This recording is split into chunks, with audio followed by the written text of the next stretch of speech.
Salut à tous, bienvenue à Lumière, Caméra et Board Game, épisode 6. Mon nom est Steve pour le Temple du Meeple. On parle ici de vidéos ludiques qu'on retrouve sur YouTube. Commençons immédiatement, une grosse semaine qu'on a eu cette semaine.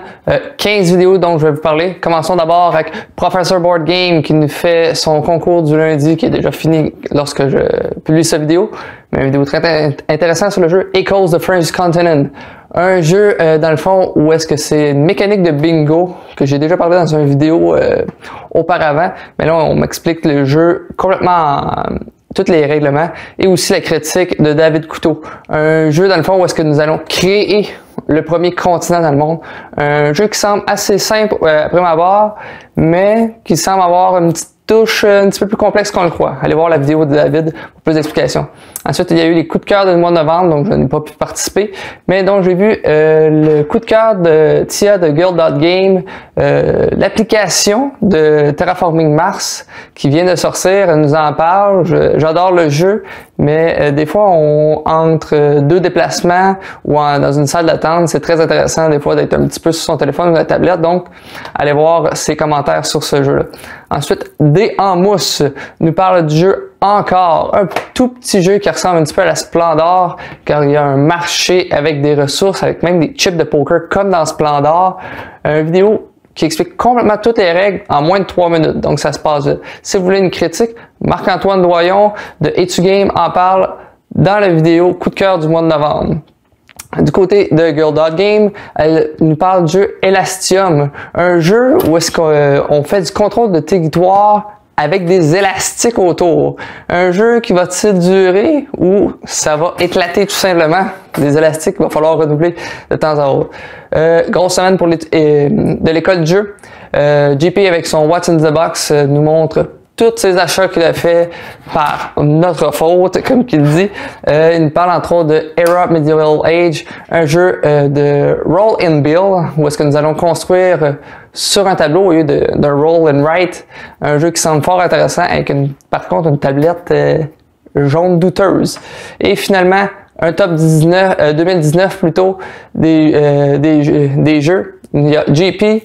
Nous avons classique Sylvain et le retour de Vince qui revient tout droit du Japon et nous présente entre autres le jeu Natsumemo, un jeu complètement japonais qui nous présente où est-ce que vous incarnez des étudiants japonais qui essaient de gérer son horaire durant l'été. Donc, il faut faire ses devoirs parce que c'est très important au Japon mais être populaire envers les autres avec une mécanique bien spéciale. Ça a l'air très spécial. On espère que ça va arriver en Amérique du Nord.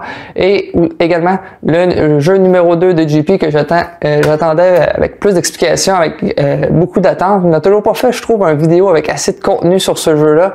Je risque de recevoir ça, moi, dans les prochaines semaines comme jeu. Je vous laisse voir la vidéo pour voir de quoi je parle.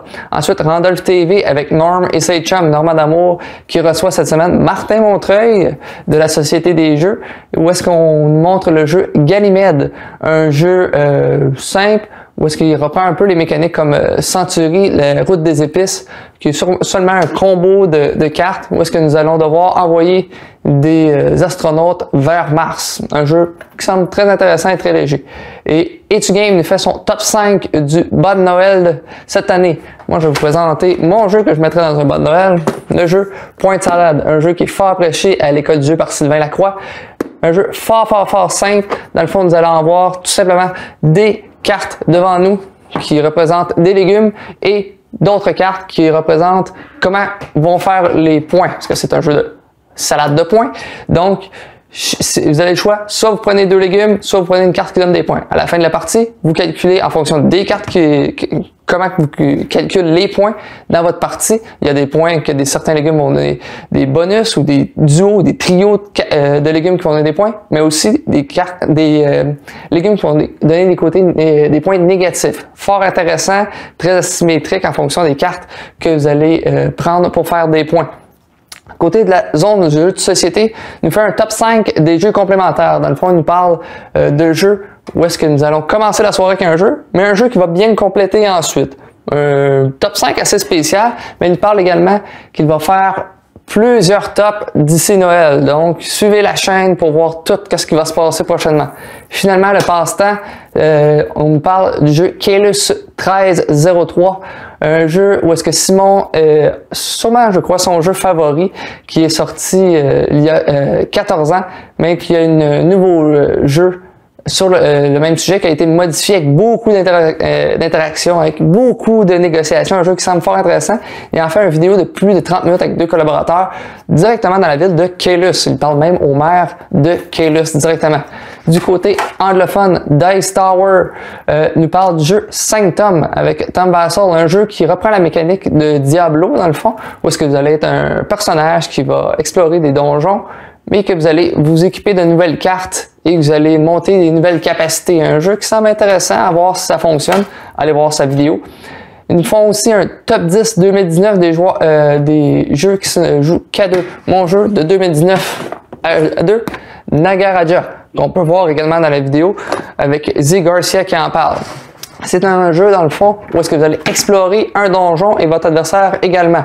Le but est de faire un certain nombre de points dont je me souviens, mais également en trouvant des reliques. Mais si vous trouvez 3 reliques rouges, vous perdez automatiquement. Vous pouvez jouer également dans le jeu de l'adversaire, en avoir ces reliques ou même les déplacer. Beaucoup d'interactions, fort intéressant. Aussi, ils font un top 7. Assez spécial, des Unsung Games. Dans le fond, c'est des jeux où est-ce qu'on retrouve sur BGG qui sont dans un classement de 300 ou plus élevé, donc des jeux méconnus. Beaucoup de rire dans cette vidéo où d'abord Garcia arrive habillé tout simplement comme Tom Vasel, mais c'est plutôt le jeu de Sam Healy. Je reprends les noms parce que le jeu est en allemand. Pecunia non Holet, un jeu dans le fond où est-ce que vous incarnez des Romains, où est-ce que vous louez vos toilettes. Oui, vous avez bien compris, vous louez vos toilettes. Donc, vous essayez d'avoir le plus de clients, mais des clients qui font ça vite parce qu'on veut passer au prochain. Donc, des personnes qui font des numéros 2 trop longtemps, on n'en veut pas trop. Et évidemment, il met ça en sa position numéro 2. Évidemment, Sam, on t'aime. Top 10 également 2019 qu'ils font. C'est le dernier top de Sam Healy, lui qui déménage pour son emploi dans l'État de Washington. Donc, on devrait le voir beaucoup moins dans Dice Tower, malheureusement. De mon côté, top 2019, Empire of the North, The Imperial Settler. C'est dans le fond, on reprend la mécanique d'Imperial Settler, où est-ce que nous avons plusieurs cartes, où est-ce que nous allons faire notre civilisation, et qui vont faire des enchaînements de combos. Il y a 6 différentes factions qui se jouent complètement de manière différente. Le petit côté négatif, c'est qu'on comprend vite quelle mécanique il faut faire, donc on a juste un chemin. Mais vu qu'il y a beaucoup de symétrie de comment jouent les personnages, c'est un jeu que j'ai adoré. Vous allez pouvoir même explorer des terres inconnues, aller les piller ou aller les conquérir. Beaucoup de bonnes choses. Du côté, finalement, dernière vidéo de Brother Murph. Ils font un top 10 de la décennie. Donc, ils prennent le meilleur jeu de chaque décennie. Donc, une vidéo complètement remplie. Et j'ai également oublié de vous parler, mon jeu classé 300 et plus de mon côté, mon jeu Redacted, un jeu classé 4100 sur BGG. Un jeu, dans le fond, où est-ce que vous allez incarner deux équipes. Le jeu est préférable de 4 ou 6 joueurs. Dans le fond, il y aura 2 équipes. Vous connaissez votre équipe, mais vous ne savez pas qui est avec vous. Donc, vous allez explorer, vous allez devoir explorer dans le fond un manoir où vous allez devoir trouver les documents de l'adversaire et vous enfuir dans l'hélicoptère. Par contre, vous pouvez également faire exploser l'hélicoptère de l'équipe ennemie. Donc, si vous faites exploser 2 hélicoptères, vous gagnez la partie. Si vous partez avec les documents de l'équipe ennemie, vous gagnez.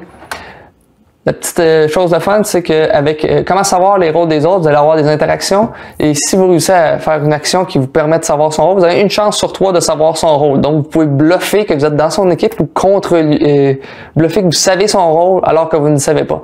Un jeu qui apporte beaucoup de rire. Donc, c'était tout pour moi cette semaine. N'hésitez pas à me suivre sur Facebook ou Instagram et de vous abonner à la chaîne. Ce sera ma dernière vidéo pour 2019. Je reviens pour début 2020. Sur ce, passez de joyeuses fêtes et un joyeux Noël. Bonne soirée.